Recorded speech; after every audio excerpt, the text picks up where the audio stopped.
love it because I'm that dorky. I'm just like, oh, are we gonna learn about something no one else cares about? This is gonna be great.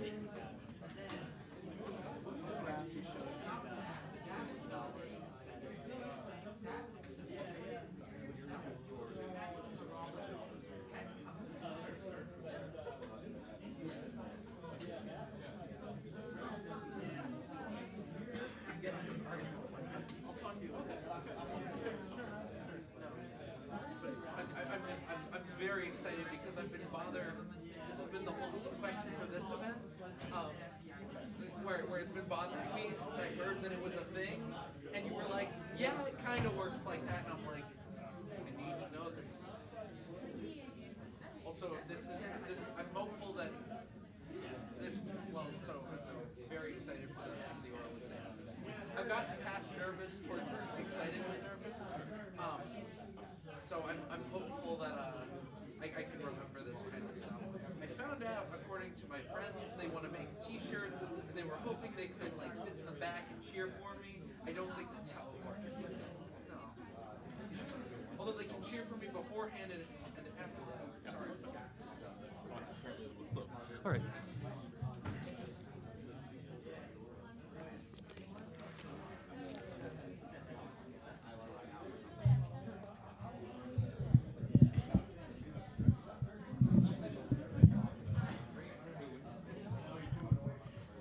All right. Okay. Unfortunately, I don't have an epic poem for you. I was too busy with the last hour watching Jeff Dice lecture and picking on my job and all that. Anyway, no, okay. I'll go ahead and tell this story, and then I'll tell my official starting joke. Right. So, naturally, as somebody that's involved with the institute, we get a lot of the letters that they send out to donors and that kind of thing. And I open up this one letter from the Mises Institute, and it starts out, higher education is failing. Okay, Jeff, you might want to filter who's getting the specific letter, right? Take all the employees of universities off that list, right? Send them a different one. Anyway, right, so I didn't send them money as a result of that letter. Okay. Anyway, okay, so the official joke now. Okay, how many Fed economists does it take to change a light bulb? One, right? They hold the light bulb, and the whole world revolves around them. International business cycles. Okay. All right.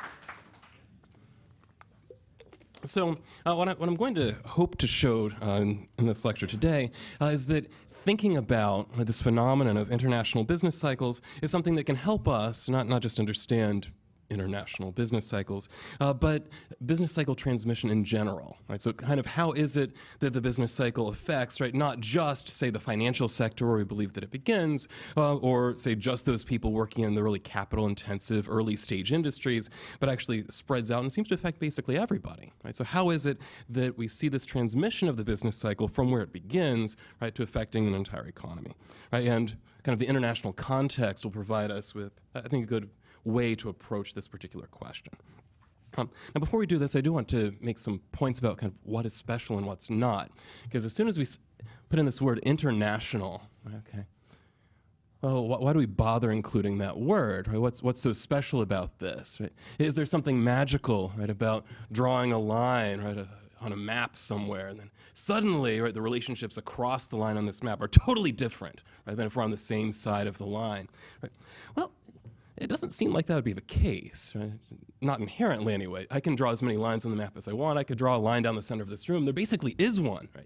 See where they've taped down, for safety reasons, they've taped down one of the chords, it looks like. Right? Does that mean that we all relate on this side of the room differently, right, to each other than we do to people on that side of the room? Well, right? Now, it's tempting for me to say no, right?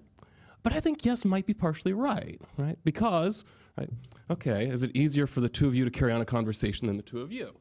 Right? I would suggest yes, right? So there is actually the spatial component to it, right? That we are geographically closer to each other, and that changes the way we relate to people that are geographically further apart. So there is actually an aspect to that. But it's not so clear that that needs for there to be a line down the center of the room. Right? We could have removed this line from the center of the room, and it's still true that we're going to have easier conversations than the two of us, right?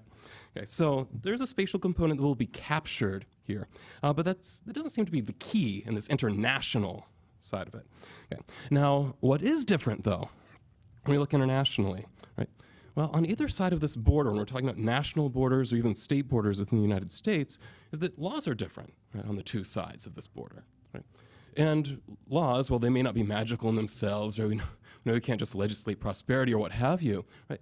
They nonetheless create consequences for how we can relate to one another, right? And if we have, right, laws that change how I can relate to people on other sides of borders, that's going to create consequences for our behavior and consequences, therefore, for economic outcomes.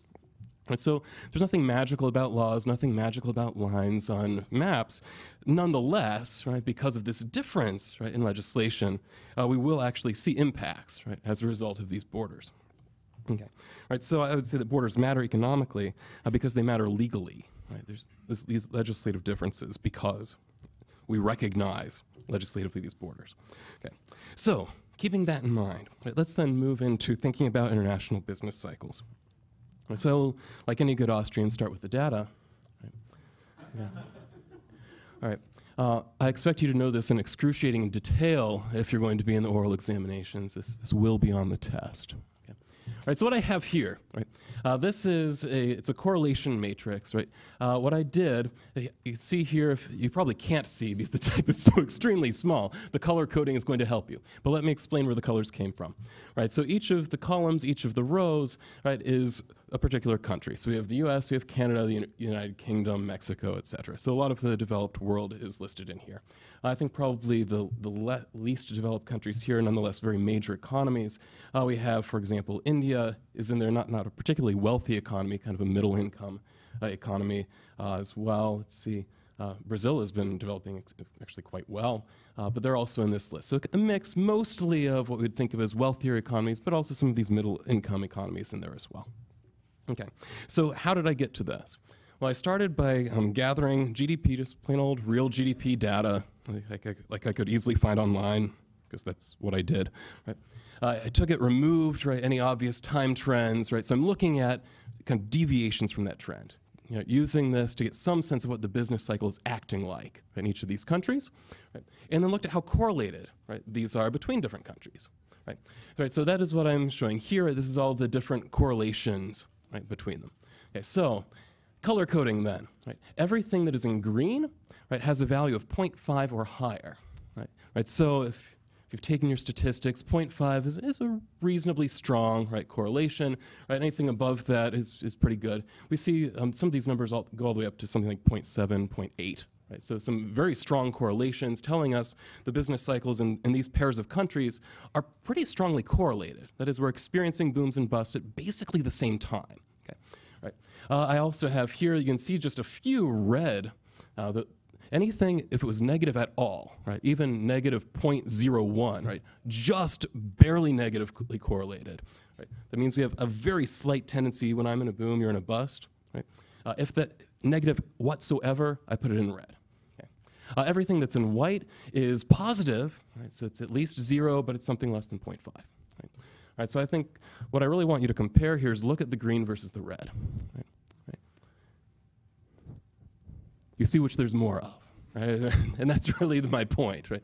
Right? So I'm not going to worry too much about the specific values of each of these, but we see that we see a lot more positive correlation and reasonably strong, right, positive correlation between business cycles in different economies than we do see negative correlations. Right? Now, I would suggest negative correlations might make sense in certain circumstances. Say, for example, if we have, say, two economies that compete with each other a lot, right? So one makes a good strategic decision, right? That's good for their economy, but bad for the competing economy. Now that might explain a negative correlation, right? But we don't see that happen very often, right? So for the most part, it looks like we're basically booming and busting together, right? Right? Either very strongly or somewhat weakly also being very common. Okay. So I want to focus then in on specifically the United States because I'm a good patriotic American. Okay.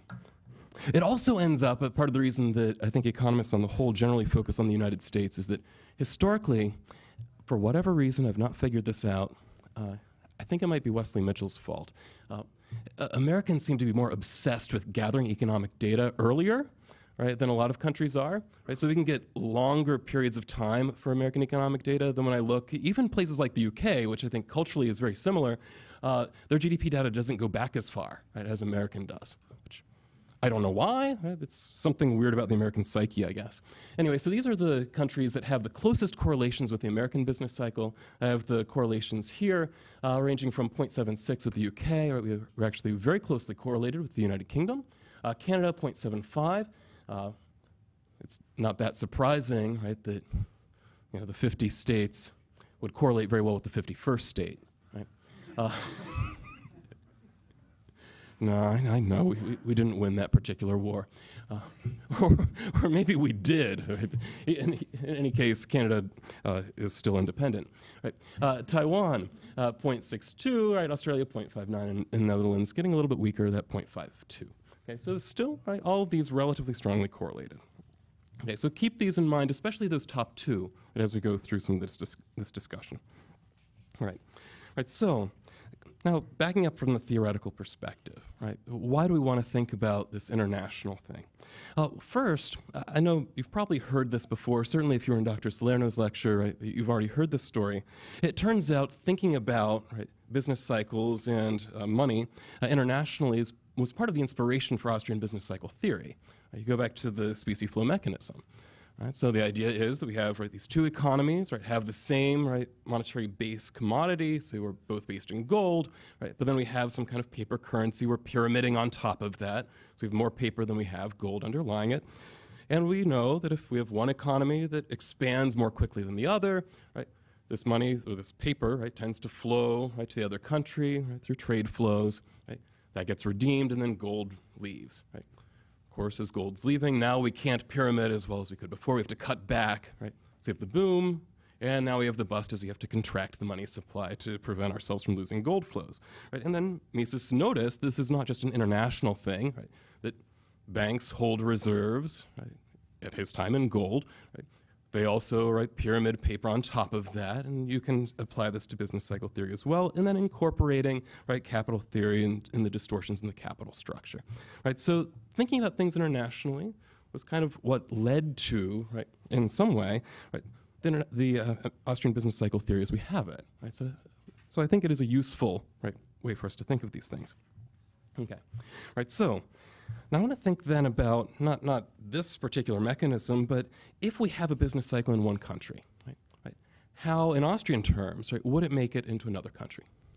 Right, so we know the Austrian business cycle theory story. You were all there, right, for Dr. Garrison's talk. Right, so we know it starts out, right, you have the central bank or the banking system, right, injecting new money through credit markets, interest rates are falling. Right? Right, might this potentially create impacts, right, on the other side of the line?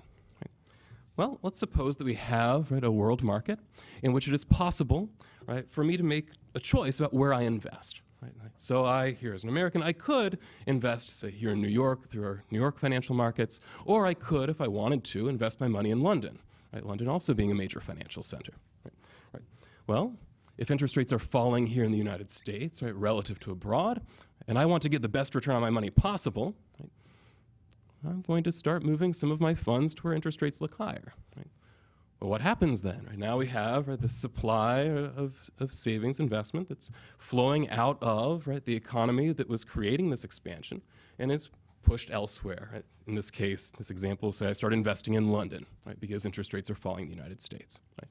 Right, so it feels like here, okay, we can see where the transmission would happen. Right? It doesn't take, right, every single central bank deciding to lower interest rates at the same time, right, for one of us, right, say the Federal Reserve, to lower interest rates and that to create pressure on interest rates elsewhere. Right? Right, so then, say the Bank of England has the choice, right, are they going to let interest rates fall there to enable that, or are they going to try to restrict credit because now there's this credit coming from abroad? Right? So they have to make the choice. And it's perfectly believable. They'll let interest rates fall as well. Okay? After all, restricting credit is no fun.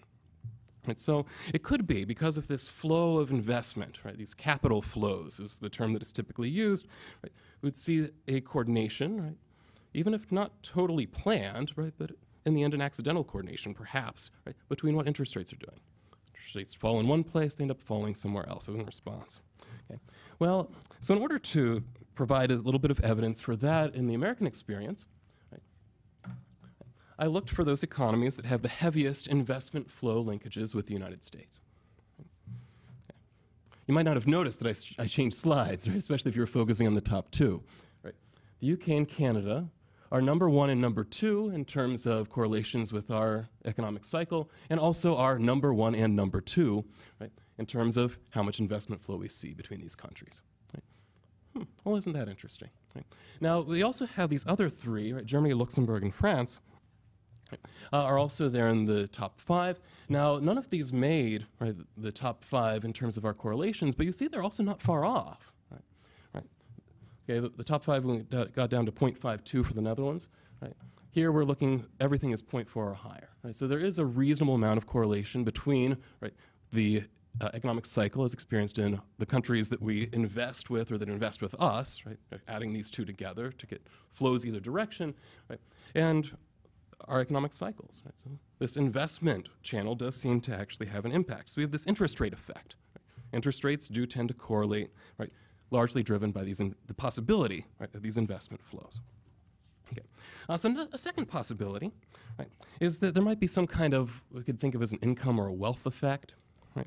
Right, so right here in the United States, right, we lower interest rates. Right? We know that makes us feel really wealthy as there's all this money coming into the economy. Right? Oh, I especially love when stock market prices go up. Yeah, this is great. Right? Like, my retirement account is looking wonderful, and I can't touch it until I retire in 50 years, right? But I still feel richer, right? So I'm going to go and I'm going to build that pool in my backyard or what have you, right? Right, so we have this tendency as we feel wealthier, we're going to spend more, right? All right, well, it turns out not all of our spending, right, is going to be on things produced in America, right? I might possibly buy some things that are produced in China or in Canada or in Mexico or in the UK or wherever. Right? So I'm going to buy some additional imports. So what does that do? Right? Okay, if we have a lot of us feeling wealthier here in the United States, we're buying a lot of additional goods from abroad. Right? Now business is looking pretty good for them as their international sales are improving. Right? So they then would experience part of the boom. Okay. Well, let's take a look. Right. Here are the heaviest trade partners with the United States. I don't know why, but for some reason, President Trump doesn't pick on number 1 very often. Right? Right? He's very worried about numbers 2 and 3, right? But number 1, I don't know. Maybe he doesn't actually realize that they're not the 51st state. His knowledge about Puerto Rico is certainly disturbing. But anyway, right, so Canada, right? Canada turns out is our number 1 trading partner and also is one of the 2 that we have the highest correlation with in terms of our economic kind of state, booms and busts, right? The UK we know is also like right up there, right, in terms of number 1 or number 2. It was number 1, we can see the number there. It was number 1 in terms of the trade flow, not trade flows, in terms of our economic correlation, boom bust cycle. It's number 4 here in terms of trade partners. Right? I can understand why we wouldn't trade as much with the UK as we would with Canada. Right? If you can't understand that,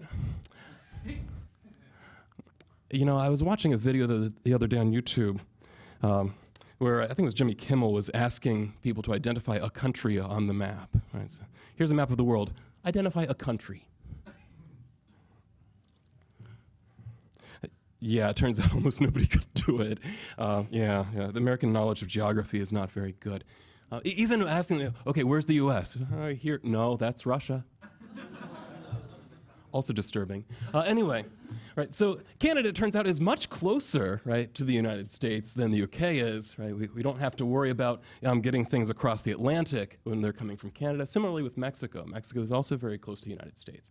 Right, so China here would be kind of the odd one, right, in that we do have to get things across the Pacific, right, in order to trade with them, right? Similarly with Japan, right, as well, right? But, you know, Canada, Mexico, not that surprising that they would appear amongst our top trade partners. And just the less distance, we would generally trade with them more. Okay. All right, it also ends up, again, right, 2 out of these 5, right, we know are ones we are very closely correlated with. Interestingly, right, But look at the correlation numbers for the other three. Right? It's not quite so strong. Right? All right, so that would suggest, right, that this particular channel, while it may exist, right, it's all positive, right, it doesn't seem to be quite as important as the interest rate thing. Right? As someone who likes Austrian business cycle theory, I like this a lot, actually.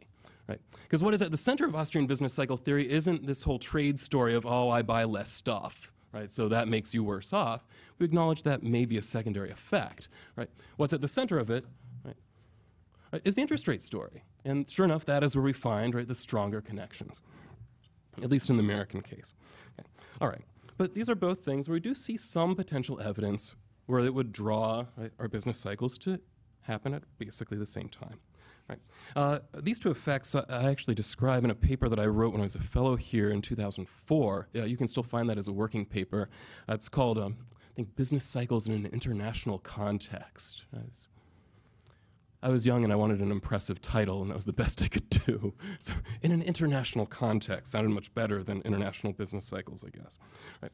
Right. So, but there are, however, two additional, right, effects that could potentially lead to maybe, right, some correlation, right, between different economies and their business cycles. Right.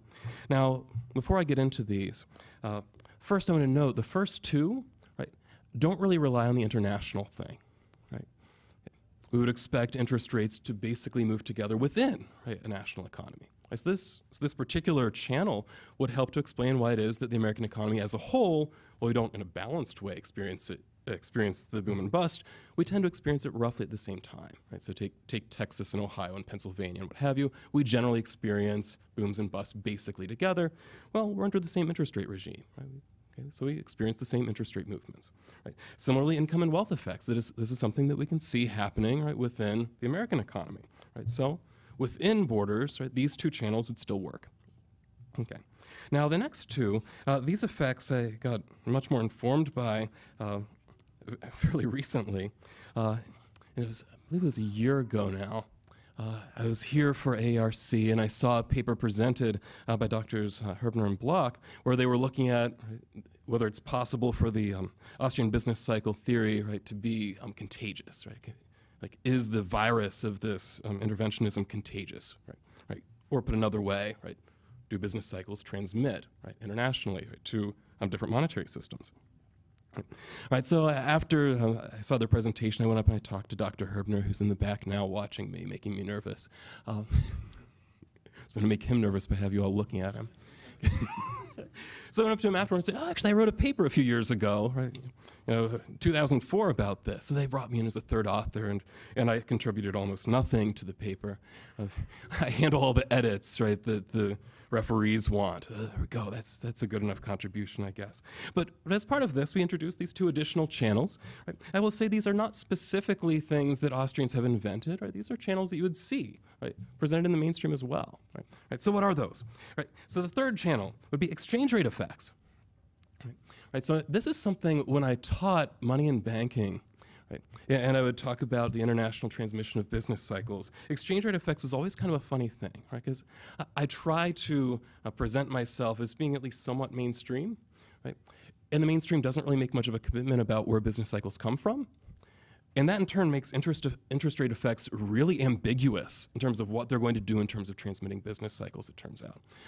Right? So that's something that the book that I was using was very vague. It's like, oh yeah, there's the interest rate channel and it could do something. It didn't make any commitment, didn't really describe logically the course of events. And I actually did similarly in my lectures in class trying to match with the textbook. Yeah, there might be effects, but it kind of depends which way it goes. Right? Here I get to be a pure Austrian. And say, okay, we're starting with a monetary expansion. Right? What is that going to do? Okay. Right? So assuming that we have an economy like we do in the world today, right? Lots of fiat currencies around, right? Exchange rates that can vary over time. Right? Right? So we have a monetary expansion, say, in the United States. Right? Well, what does that do to the value of our money? It should go down, yes. Right? Right? And if this monetary expansion is kind of unusual, and the U.S. is expanding in an unusual fashion, right, the value of the money is going to fall, not just relative to goods, but also relative to other currencies. Right? So the dollar is getting cheaper. Right? Okay, so what does that do? And okay, we think back, right, to what are the effects this might possibly have. Okay. Think about things like trade. Okay. right? So if my dollar is less valuable, and I'm trying to buy goods from China or from Japan, or more likely from Canada, right? Well, now I'm going to need more dollars to do that. The dollar can't buy as much, including it can't buy as many Canadian dollars, which is what the Canadians actually want, right? So it can't buy as many Canadian dollars as before. Do I really want to buy as many goods from Canada? Well, no, this doesn't look as attractive, right? I don't want to buy those goods anymore. I'd much rather buy the American goods. And then flip it around, right? Do the Canadians want to buy these American goods now? Well, the dollar's gotten really cheap. This sounds good, right? So they find that their Canadian dollars can buy lots of American dollars and therefore American stuff, right? Okay, so what does that do, right? Okay, well, think through it. Okay, so here in the American economy, we have this monetary expansion, leads into a boom, right? At the same time, it's going to make it less attractive, right, for us to buy from Canada, right? More attractive for them to buy from us, right? Does that sound like we're encouraging Canada to have a boom? Well, no, it's actually just the opposite, right? They're going to be buying a bunch of stuff from us rather than producing it themselves, right? So that would create an opposing effect right here, right? So this exchange rate effect would suggest that our boom has an impact, right, on other economies, right? But it's not a positive one when we have a boom. It's now a negative one. Oh, right? Are these relatively weak numbers perhaps making more sense now, right? So on the one hand, there's kind of the direct effect. We're richer, so we're buying more stuff from abroad. But on the other hand, the dollar's cheaper, so we don't want to buy as much from abroad. Right? So that could help to explain why it is, right, that these correlations are relatively weak, with the exception of the two where we have lots of financial flows. Right? Okay. Right? So we have these two opposing effects. Okay. Right? So, okay. Right. So we're seeing this as perhaps more complicated. Right? So in this case, this would explain, say, going way back. Right. If the exchange rate effect was the primary effect, right, we'd see lots of red. Right. We don't see lots of red. Right. See a little bit, but not a lot. Okay. All right. All right. So it suggests this effect certainly may exist, but it does not seem to be as strong as things like the interest rate effect. Right. The last channel would be the credit channel. And this one is one when I was first trying to get my head around this. It took some thinking because I was trying to separate it, right, from the interest rate effect. Right? So the idea of the credit channel is that when we have this monetary expansion, there's more credit available. Right? Well, yes, that's almost by definition the case. Right? That's basically what we mean when we say credit expansion. There's more credit available. And then this in turn, right, helps to fuel the various boom effects. So this particular channel, it's very tied with, in the Austrian story, it's very tied with the interest rate effect, which I think was the kind of the difficult part for me, in that I had to separate out, right, the interest rate side of things and how interest rates are affecting our decisions to invest in various sectors and that type of thing, and then the credit channel, which is about the amount of credit that's available. Right? Separating those out, I found challenging mentally. Maybe you don't, you're like, man, this guy is an idiot. Okay, fine, that's fine. But these certainly come together, right, and reinforce each other. Right? So the availability of credit then would help to fuel these additional malinvestments and so on. And certainly if this money flows abroad, right, then we would also be fueling malinvestments there. So this really would show up as an additional reason that would strengthen, right, the effect of investment flow linkages. Okay. Right, so we then have these four channels, right? Interest rates, and that very related credit channel as well, right? These wealth and income effects, right? This idea that I'm richer, so I buy more from you, that makes you richer. Right? So all of these three effects would tend to create this positive relationship. Booms in one places will create booms other places, and I'm an optimist, so I like to talk about the boom a lot. Right? The other side of it is also true. If I'm poor, I'm going to buy less from you. If our interest rates go up, your interest rates are going to go up. We'll all collapse together at basically the same time. Right? So those three help to do that. But then the exchange rate effect would provide an offsetting effect. Right? So if we have exchange rates that are varying, then that would offset this and create, perhaps, a large section where we have white, right, positive but relatively weak connections. Okay. Right? As far as exchange rate effects are offsetting the others. All right. So let me check my time, make some decisions. Yes. All right. So let's turn then to the question that we dealt with in this paper with Dr. Block and Dr. Herbner. So after we established that it is possible, certainly in the real economy that we see, for these effects to happen, so is there something we can do, right, to try to prevent, right, this transmission of business cycles. Right? It would be kind of nice, right, if the business cycle is just affecting everyone else and I was protected from it. Right, so first I want to think about this from an individual perspective, and then we can apply that, right, to the national perspective. Right, so if I decided, right, you know, I'm tired, I'm just tired of the Federal Reserve and all this business cycle stuff that they're creating, I don't want to be involved with it anymore, right? Can I remove myself from that? It can be very tempting to say, well, no, but the answer is yes, right? What do? Right?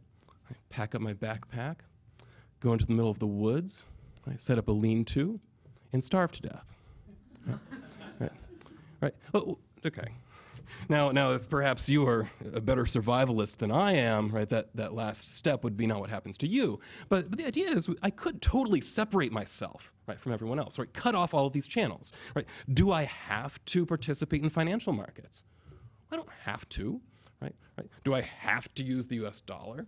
Well, even in the American economy, not really. I can try to barter with people or just grow my own food, right, that kind of thing. Try to be totally self-sufficient, right, cut myself off, right, from the things that are causing these, right. I could also, like, do I have to trade with people, right? So do I have to sell things, right, to other people? Well, in the strict sense, no, I don't have to, right? I could cut off all trade, right? I'm just not going to trade with anybody. I'm not going to be involved with financial markets. I'm just going to live out in the woods on my own, right? And, well, you know what happened to me, but perhaps you would be better off. I don't know. But would you be better off? Well, better off than me, perhaps, right? But we recognize, right, because of everything we've heard this week, I hope, right, we've not yet forgotten, right, Dr. Dorwat's lecture, right, about the importance of the division of labor and improving productivity and binding us together as a society, and this being a beneficial thing, right, for each of us. Even those of us who are especially those of us who are relatively unproductive, right, benefit from these relationships. But even those who are inherently extremely productive can benefit, right, from these relationships as well. Right, so could we cut off all economic connections? That depends on how long you want to live and how you want to live, but it's not impossible. But it seems like a substantial cost, right, to me that you're paying in order to do that. So is there anything else we can do?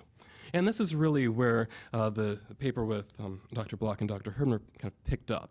Right? So the question is, right, what if, right, instead of us dealing with, I've been dealing with the case of here we have the US of the Federal Reserve, there we have the UK with the Bank of England, we have the rest of Europe, well, most of the rest of Europe with the European Central Bank and so on, right? So we have kind of this modern system of a bunch of fiat currencies. What if instead, right, like we manage somehow, right, to convince one country, right, to actually run things right, right, have sound money, right, none of this fiat stuff, right, like some market-chosen commodity money that is more stable, have a banking system that is stable, that is not inflating, that is not expanding credit, and so on. Might that help, right? Will that insulate you, right, from these effects?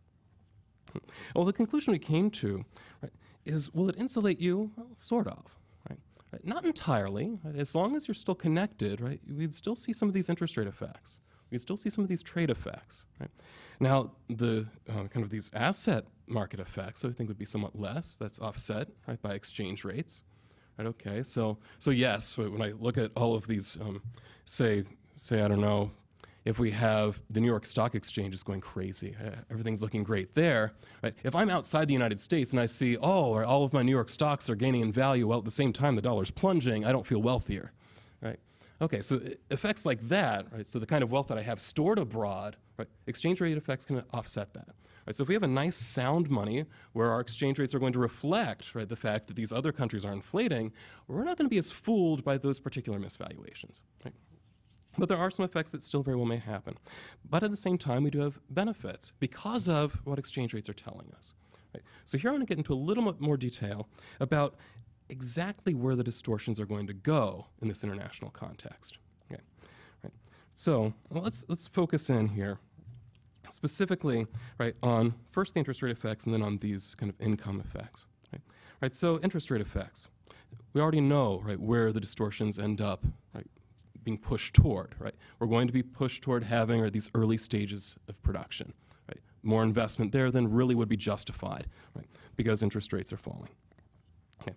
But there's also a second effect when we start adding these trade effects arising from income effects. Right? So if the boom is originating somewhere else, right, and part of the reason I'm experiencing a boom is that they're buying a bunch of stuff from us, right? Well, this is relatively easy to identify, right? We can watch, right, what are the goods that we're selling to that country. Right? This is fairly easy to pick up. In fact, it's something you can look up the data, right, for the United States because we're obsessive about this. Right? Okay, what industries do we trade a lot with other people, specifically in this case, export a lot, right, to other countries. Right? So we can use this in order to identify where are we most in danger of making these malinvestments. Right? And we suggest that because of the information that exchange rates are providing and allowing us to identify where it is that we have the beginnings of these expansions, and because we have good data about kind of what kind of trade we're doing with these countries, right? Entrepreneurs can be a bit more careful, right? And they can know that, yes, I could get involved, right, with exporting to this country right now, and maybe make some profit right now, but this is going to end. Right? We understand, right, that this boom is going to reverse itself. So I'm going to be much more cautious, right, in investing in that particular path, right, than I would if I didn't have that signal. Right? And that's part of what we're really focusing on, was that part of the distortion we get, and this is something that we don't often hear when we present the Austrian business cycle theory, is that part of the problem is that it's messing with economic calculation. Right? These changes in the value of money is making accounting lie to us. Right? But by having sound money as a basis here in our sound money economy, right, now we have a better source, right, that we can use for economic calculation. And using these other signals, right, the exchange rate, using information about where imports and exports are going and coming from, right, now we have additional information we can use, right, in order to calculate much more effectively and much more accurately, allowing us then to make wiser decisions. Right, so that's the idea here. Now, does that mean that we will be totally insulated if all we do is adopt a good gold standard or whatever the market-based money happens to be, maybe a Bitcoin standard or what have you? Right, so we have Bitcoin standard and we have a sound banking system without any credit expansion, no business cycles. Well, no, right, but less, right? And as far as I'm concerned, I would rather, right, live in a system where we have a smaller problem, right, rather than a larger one, right? So it feels like a step the right direction. And in fact, it seems like it would make perfect sense for us to do this, right? So because it would make perfect sense, we don't like the business cycle. Right? I do. We don't like experiencing the business cycle. There we go. There we go. You know, yeah. You know, there's a silver lining to every cloud, and without business cycles, my career would look very different and much less enjoyable to me. But anyway, so we don't like experiencing the business cycle. Even I don't like experiencing the business cycle. Actually, okay, I kind of do. Turns out, my campus, whenever we have relatively cheap tuition, so when everybody's out of work, they're like, oh, I need to go back to college. Yes, right. Full classes, right? It was great. And when I first got hired there in 2010, classes were filled all the time. Now the economy is looking a little bit better, and it's not so full. I'm really looking for the next bust. Okay. So I have to help our enrollment again. Anyway, all right. Enough of me benefiting from the business cycle. I think I'm a terrible person, which is probably true. Anyway, where was I going with this? I don't like the business cycle. We don't like to experience the business cycle. Specifically, entrepreneurs, right, don't like to experience the business cycle. Right, so what might they do? Now, I've written elsewhere, right, that part of the reason we experience the business cycle, right, is that we have this variance, right, in entrepreneurial ability. Right? Some people are really smart and some people aren't, right? And in the boom, right, the really smart people say, well, this is a boom. Right? We'll hang on for a little bit to make a little bit of money, but then we'll back off because we know things are going to collapse. Right? When these people back off, right, suddenly that opens up resources, right, that the people who normally couldn't get resources, right, I like to say that the fools, right, get to become entrepreneurs. Right? So it's not that entrepreneurs suddenly become stupid during the business cycle. The smart ones get out, right? And then that leaves room, right, for the less smart ones to hop in. Okay. Right? So, like, how would we prevent that from happening, right, in this particular economy? Right? Well, we understand we don't want this to happen. So we suggest that it would be possible, right, for entrepreneurs to bind together, right, to form organizations, right, in order to discourage, right, malinvestments, right, to help people to make better decisions, because it doesn't really benefit any of us if people are making these malinvestments. It's not good for us to watch resources get wasted, right? It's not something that real normal human beings like to watch happen. Right. So the wiser entrepreneurs can take leadership roles in this economy, can organize in order to create incentives to prevent the foolish entrepreneurs from just hopping in because things look good, can create information for people in order to make these better decisions because that information is actually out there and available to them. If we as economists can identify it, certainly I would expect that entrepreneurs that can actually make money from it would be able to identify this opportunity and take advantage of it. So we'd have this additional benefit to having good signals from having sound money and a good banking system. So let's kind of wrap up then with the key takeaways. First, we've identified that business cycles transmit through these four effects: interest rate effects, wealth effects, and credit channel. All of those providing a positive connection. We're going to boom together, bust together. On the other hand, exchange rate effects move the opposite direction.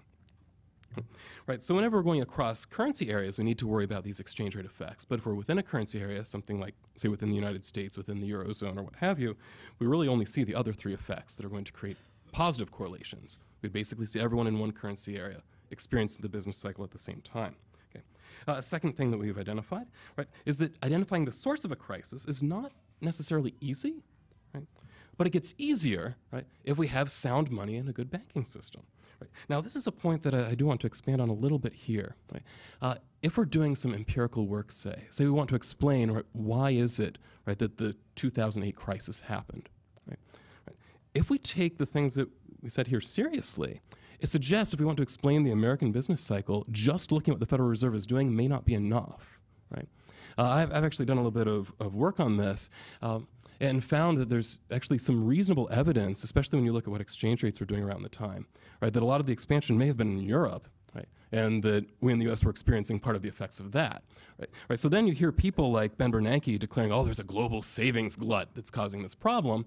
Well, he's wrong, but at the same time, he's capturing something, and that there is money flowing from abroad into the United States that is having an impact on our economy and fueling the boom that we were experiencing. Now, the Fed was doing this as well, but we were also experiencing effects from abroad. So if we want to tell the whole story, we need to consider the fact that we're not isolated. No country is isolated. Okay, North Korea is isolated, but the other countries are not isolated. We need to take into account these other things that are happening, and I think that will help us when, say, somebody points to and says, well, what about this particular country? Their central bank was very responsible, but then things just went kaput, They had this huge boom, everything collapsed, How do you explain this? Well, we live in a global world, except North Korea, Well, maybe it was the Federal Reserve was expanding here, and we thought, wow, okay, this country looks really attractive, so a lot of this money was flowing abroad, So they were, in fact, victims, of expansion happening elsewhere. So keeping in mind that we live in this global world helps us to be better interpreters of history as it unfolds and as we have watched it unfold. And kind of the last point would be that the same proposals that we as Austrians would typically make regarding domestic monetary policy, what it should look like, sound money and a sound banking system, this isn't just something that's good if everybody in the world does it. We do not need everyone in the world to adopt this system for it to actually be beneficial. It'll be more beneficial if they do, but that's how it is with most good things. But it is still beneficial for us individually if we can just convince one little country, Liechtenstein, to make good choices. That will be beneficial to them, and the rest of the world can see that, and continue to follow suit. So thank you very much. It looks like we have a couple minutes for questions.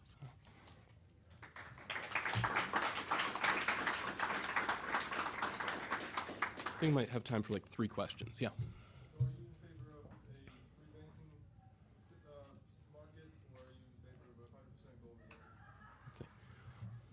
What do you mean by free banking?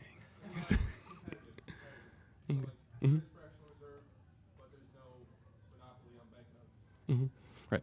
I guess, like in my ideal system, I like 100% reserves. Right. At the same time, I guess I'm one to say, if the step that we can take, is to eliminate bank bailouts, and eliminate the central bank, so we don't have any of this lender of last resort stuff. I think that would be a step generally in the right direction, but I don't think it would solve the business cycle problem by itself. Right, so that's where I'd prefer 100% reserves. I guess the reason that I would support that is that I'm of the opinion that without bailouts, without a lender of last resort, banks would be a lot more cautious about their lending, so they'd hold a lot more reserves than they currently do. Although currently they're holding basically 100%, so I need to revise that statement from a general one as a general one rather than specific. Yeah. I wonder if there's any correlation between the countries like Germany, Mm-hmm. Luxembourg, and France with this international business cycle Mm-hmm. that relates with the skyscraper curse. Because Ah, there's mm-hmm. specific, instances that cause skyscrapers, record-breaking skyscrapers, to be, Mm-hmm. let's say, good ideas to possibly build. Right. We're talking about the labor, construction, land is scarce, and those kinds of things. New types of. I wonder if that can be integrated in Mm-hmm. here to figure out the countries that have some correlation. If you're like, well, why Germany but not another nation in the EU? Mm-hmm. Right. I don't have an answer. Right? But that is an interesting question. Yeah, I don't know. I really don't know. Yeah, the skyscraper curse is something where, like, I very much like it, especially if you saw Dr. Thornton's talk. You know that's the case. I think it's very interesting, but it's also something that's very difficult to do this kind of historical, empirical sort of work on, just because we don't build record-breaking skyscrapers very often. Right? So it's hard to develop a broad story based on observation. We just don't have very many observations. Although, okay, this is only very vaguely related. It is kind of interesting to see just overall building of big buildings and how it connects with the skyscraper curse. All right, so I would encourage you, anytime you go to a major city, if you can get some kind of guided tour that talks about the buildings, right, pay attention to dates. Right? So my wife and I took a cruise on the Gateway Clipper in Pittsburgh. And as you float down, right, the three rivers in the city, right, they'll point to different buildings, say, oh, this building was built in 1930, this building was completed in 1932, this one was oh, really? Now that's interesting. Right? Now, none of these are record breakers, right, but they're the big buildings in the city. And then similar, I'm just an hour south of Cleveland, so I looked at the Cleveland skyscrapers. And the dates were interesting, right? They seem to line up pretty well. So I guess in my mind that means that there may be room, right, for us to expand the observations, right, and maybe be able to build these kinds of stories we'd like to. It just takes a lot of work to do it, right, so, and I'm lazy. Okay, yes. You alluded to the fact that right now banks are holding 100% reserves, Mm-hmm. and also the Federal Reserve has basically stopped inflating the economy through open market operations. Mm-hmm. Or indicating unwinding of the balance sheet. Mm-hmm. Right. At the same time, it seems as though it's only able to. It seems as though there's close coordination between the central bank officials in the U.S. and central banks among the Mm-hmm. G7. Yes. So a couple, I guess, could you speak to that, or do you know of any analysis, published analysis of the particular circumstances around our global financial situation as Well, the short answer is no. The longer answer is I'll make something up. No. No, actually, I can't really think of any specific resources off the top of my head that would really speak to that question. Although I do know, while it does seem like we have seen some significant coordination, especially kind of on the eaves of the crisis, right, as this world crisis is unfolding, I don't know that we're seeing as much at this very moment. Right. At the very least, it seems like the Federal Reserve is kind of stepping ahead of other countries in terms of raising interest rates a bit faster and sooner. So I think that is something that shows up occasionally, right? And there's certainly good economic reasons for that, right? If we don't walk in lockstep, that like our expansion forces certain sorts of economic policies elsewhere they don't like, right? So I guess I really don't have a lot of substance to say there, as I just proved. I guess so you dealt with the idea of international business cycles and economies that basically that we're going to assume are self-contained in terms of their political Mm-hmm. Right. workings out. Right. But that in the real world, at least today, Right. it's not quite Right. the way Yeah, and I think it's fair to say the political pressures, right, would intensify, right, these sorts of effects we're talking about. Certainly interest rate effects. It doesn't have to rely just on trade flows. We actually have bankers that get together and organize these things at times, right? Yeah, that's a good question. All right, well, thank you very much. And